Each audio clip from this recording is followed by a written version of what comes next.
하나님 아버지, 은혜를 감사합니다. 귀한 주일을 우리에게 주셔서 먼저 기도하게 하심을 감사합니다.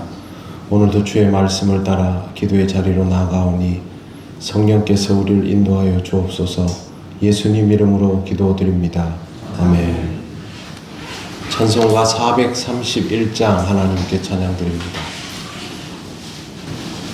주 안에 기쁨 있네, 주 안에 살자. 주 안에 평안 있네, 주 안에 살자. 불안이 연기처럼 스며들어도 주 안에 사는 마음 기쁨 넘치네. 주 안에 사랑 있네, 주 안에 살자. 주 안에 소망 있네, 주 안에 살자. 검푸른 성난파도 밀어덮쳐도 주 안에 사는 마음 평화 넘치네. 주 안에 영생 있네, 주 안에 살자.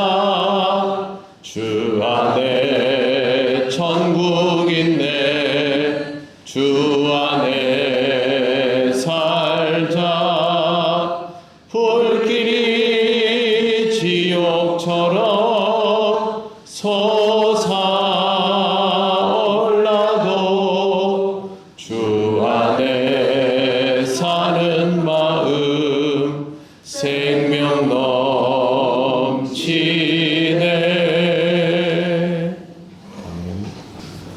하나님 말씀 사도행전 13장 46절에서 52절입니다. 한 절씩 교독하겠습니다.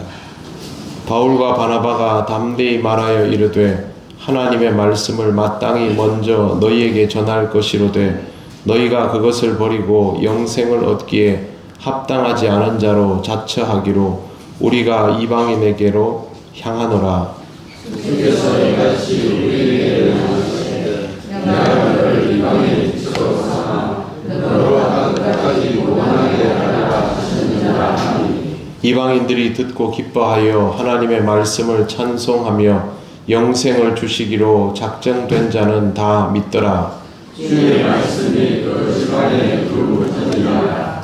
이에 유대인들이 경건한 귀부인들과 그 신의 유력자들을 선동하여 바울과 바나바를 박해하게 하여 그 지역에서 쫓아내니 두 사람이 그들을 향하여 나의 뜻을 열어두고 이방인으로 가는. 같이 읽겠습니다.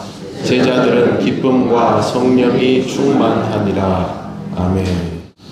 바울과 바나바를 향해서 사람들이 몰려드는 것을 보고 유대인들이 시기가 가득하여서 바울의 말을 반박하고 비방하는 경우들이 발생했습니다.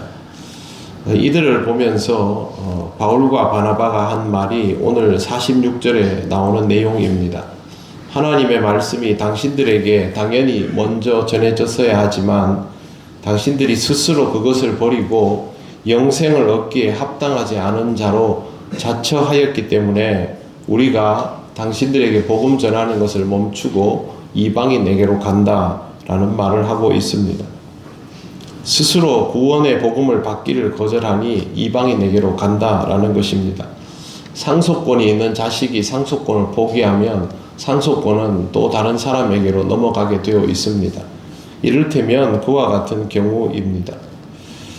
이것은 바울과 바나바가 그냥 하는 말이 아닙니다. 47절을 보시면 주께서 이같이 우리에게 명하시되 내가 너를 이방의 빛으로 삼아 너로 땅끝까지 구원하게 하리라 라는 말을 인용을 하고 있습니다. 구약 이사야 49장 6절의 말씀을 옮겨 놓은 것인데요.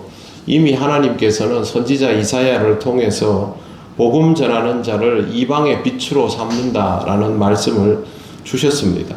하나님은 이미 땅끝까지 복음이 이르게 하겠다라는 말씀을 선지자 이사야의 시대에 주신 것이죠.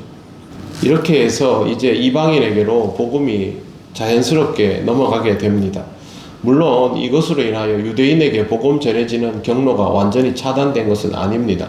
바울은 이후에도 유대인에게 복음을 전하지 않겠다라는 말을 고린도 교회에서도 하지만 그 이후에도 기회만 되면 유대인이나 이방인이나 가릴 것 없이 복음을 전했기 때문입니다. 다만 유대인에게만 열려져 있다시피 한 이런 경로를 더 이상 그대로 고집하지 않고 복음을 받아들이려 하는 자에게로 옮겨가겠다라는 말을 여기에서 분명하게 하고 있는 것입니다. 복음은 은혜를 받는 것이지 자기가 선택하고 말고 하는 권리는 아닙니다. 그렇기 때문에 하나님의 말씀을 받아들이는 것을 자기가 선택할 수 있다라고 판단하기 시작하면 그 사람은 결국 복음을 받아들이지 못하는 사람이 되어버림을 여기에서 볼 수 있습니다. 말씀은 선택 사양이 아닙니다. 말씀은 들려지면 그것을 받아들일 수 있으면 받아들여야 하는 것이고 받아들이는 것이 은혜가 됨을 우리는 기억해야 합니다. 상황이 이렇게 되자 이방인들은 오히려 그것을 환영합니다. 48절에 보시면 이방인들이 듣고 기뻐하여 하나님의 말씀을 찬송하며 영생을 주시기로 작정된 자는 다 믿더라 라고 되어 있습니다. 이방인들이 듣고 기뻐한다는 것은 이방인들에게 복음이 전해지고 구원이 이루어지는 것이 당연한 일이 아니었다는 겁니다. 우리는 복음을 전하면 다 복음 전해받고 구원받고 그렇지만 유대인들 가만히 보면요, 회당에 모인 사람들을 하나로 총칭하지 않고 유대인들과 하나님을 믿는 경건한 자들 이렇게 해놓습니다. 항상 이 구별을 시켜놓습니다. 왜 그러냐 하면 이 이방인들 중에는 할례를 받지 않은 사람들이 있거든요. 회당에 모여도 할례 받지 않은 사람들은 하나님의 회중에 들지 못하는 사람들이라고 여전히 선이 그어져 있는 상태인데, 지금 바울과 바나바는 이방인에게 복음을 전하겠다. 그러면 이방인이 구원받을 수 있다는 뜻이죠. 이걸 이방인들이 왜 싫어하겠습니까? 자기들은 회당에 와도 구원에 대한 확신을 가질 수 없는데 구원받을 수 있게 되었다 하니까 너무도 기뻐하는 것이죠. 성경에 보면 이렇게 되어 있습니다. 하나님의 말씀을 찬송하며 라고 되어 있습니다. 말씀을 찬송한다라는 표현은 익숙하지 않은 표현입니다. 무슨 뜻이냐 하면 하나님께서 이방인에게도 구원을 주시겠다라고 지금 바울과 바나바를 통하여 선언하여 주시지 않습니까? 이걸 찬미한다는 뜻입니다. 우리에게 구원을 주시다니 얼마나 기쁜 일인가. 그러므로 하나님을 찬미한다. 그게 여기에 나오는 그냥 하나님을 찬양한다라는 뜻이 아니라 이것 때문에 하나님을 찬양한다라는 의미가 성경에는 하나님의 말씀을 찬송하며 라고 되어 있습니다. 그 다음 주목하여 보아야 할 표현은 영생을 주시기로 작정된 자는 다 믿더라 입니다. 작정된다라는 말은 이미 예전에 되어 있다라는 뜻이죠. 하나님께서 이방인에게도 구원을 이루시기로 작정하여 두었고 그것에 따라서 예정된 자는 다 믿더라 입니다. 누가 예정된 사람일까? 우리는 모릅니다. 그러나 중요한 것은 하나님께서는 구원받을 일을 예정하여 두셨다라는 것을 오늘 말씀을 통하여 확인할 수 있습니다. 하나님의 구원 역사는 이미 예정되어 있는 것이고 그 예정에 따라서 하나둘 이루어지고 있는 것입니다. 인간은 그 안에서 이렇게도 해보고 저렇게도 해보고 있지요. 유대인들도 자기 나름대로 이런 반응 저런 반응을 보이고 있지만 이런 것들이 하나님의 구원 역사에 전혀 지장을 미치지 못합니다. 우리가 집에 앉아가지고 선풍기를 하늘을 향해서 틀고 있다고 해서 바람의 방향을 바꿀 수 있습니까? 뭐 어떻게 하면 수소폭탄을 터뜨려도 날씨를 못 바꿉니다. 그렇기 때문에 인간이 할 수 있는 일은 사실은 없지요. 하나님의 구원 역사도 마찬가지입니다. 인간의 방해로 하나님의 구원 역사를 막을 수는 없습니다. 물고의 방향을 슬쩍 돌리는 듯 싶어도 그 물은 언제나 위에서 아래로 흐르며 정해진 자리로 가게 되어 있습니다. 물이 바다로 모이는 것처럼 구원의 역사는 너무도 뻔하고 당연하게 하나님이 예정하신 대로 그대로 이루어진다라는 것을 우리는 이 말씀을 통하여 다시 한번 확인하게 됩니다. 자, 구원에 대하여 이렇게 나오는데요. 49절을 보십시오. 주의 말씀이 그 지방에 두루 퍼지니라. 지금 보시면 유대인들은 이제 더 이상 복음을 받아들이기 어렵게 됐습니다. 공식적으로 차단당했지 않습니까? 이렇게 되면 유대인들은 이 상황에서 공식적으로 복음을 받지를 못합니다. 주변에 있는 유대인들의 눈치도 보지요. 유대인들이나 화교들은 가지고 있는 연대감이 일반적인 다른 그 민족들과는 많이 다릅니다. 그렇기 때문에 개종을 하게 되면 아주 쉽게 눈에 띄게 되어 있습니다. 그럼 쉽게 말씀드려서 이 지방에서 유대인에 대한 복음 증거는 큰 제약을 받게 되었다는 것입니다.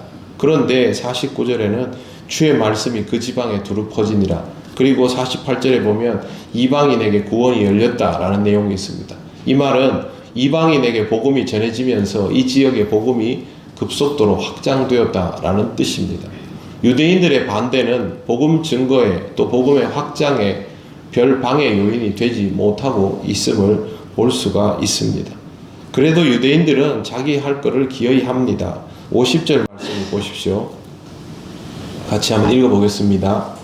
이에 유대인들이 경건한 비구인들과 그 신의 유력자들을 선동하여 바울과 바나바를 박해하게 하여 그 지역에서 쫓아내니. 여기 보시면 유대인들이 경건한 귀부인들과 신의 유력자들을 선동했다라고 되어 있습니다. 보통 종교 생활을 여성들이 더 열심히 한다라는 전제를 가지고 있다면 이방인들 중에서 하나님을 믿기로 한 유대교도가 되기로 한 사람들이 있겠지요. 그 중에서 유력자의 부인들이 여기에 나오는 경건한 귀부인들입니다. 그러니까 이 지역의 유력자의 부인들이 유대교도가 되기 위해서 나와 있으면 이 사람들을 포섭해가지고 이 사람들에게 자기 남편에게 영향력을 발휘하도록 해서 바울과 바나바가 이 땅에 발을 못 붙이도록 쫓아내라는 거죠. 그걸 지금 한 것입니다. 그렇게 해서 바울과 바나바가 이 지역에서 활동을 못하도록 만든 것이죠. 이방인에게도 복음을 막 전하니까 유대인들이 그 꼴보기 싫었던 겁니다. 그래서 이거 어떻게 하면 막을까? 자기들 회당에 나오고 있는 이방 여인들 중에 이 상류층 부인들을 포섭을 해가지고 쫓아낸 것이죠. 쫓아내면 끝날 줄 알았는데 51절 보십시오. 두 사람이 그들을 향하여 발에 티끌을 떨어버리고 이고니온으로 가거늘. 발에 티끌을 떨어버린다는 건요, 이 지역과 연관된 아주 작은 것 하나도 다 털어낸다는 뜻입니다. 이제 여기 우리랑 상관없다. 우리 여기 미련 두지 않고 다른 곳으로 간다. 그런 의미가 됩니다. 그리고 52절 같이 읽겠습니다. 제자들은 기쁨과 성령이 충만하니라. 아멘. 유대인들의 이런 행동들이 제자들에게는 아무런 영향을 미치지 못하고 있습니다. 제자들은 또 다른 곳에 가서 복음을 전하면 됩니다. 자기들은 바울과 바나바를 쫓아냈기 때문에 이제 자기들이 할 일을 다 했고 자기들이 원하는 바를 이루었다고 생각할 것입니다. 그러나 제자들의 입장에서는 뭐냐 하면요, 우리가 선물을 주려고 했는데 선물을 거절하네? 이게 된 것이죠. 그러면 이 선물은 다른 데 가서 주면 되는 겁니다.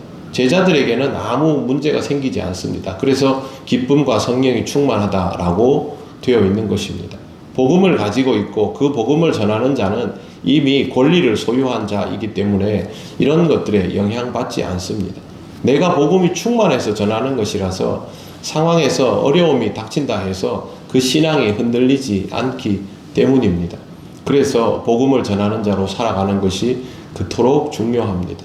오늘 거룩한 주일도 내게 복음이 온전히 소유되어 있는지를 확인하고 그 복음을 전할 수 있는 자로 준비되어 가는 귀한 하루가 되시기를 바랍니다. 기도드리겠습니다.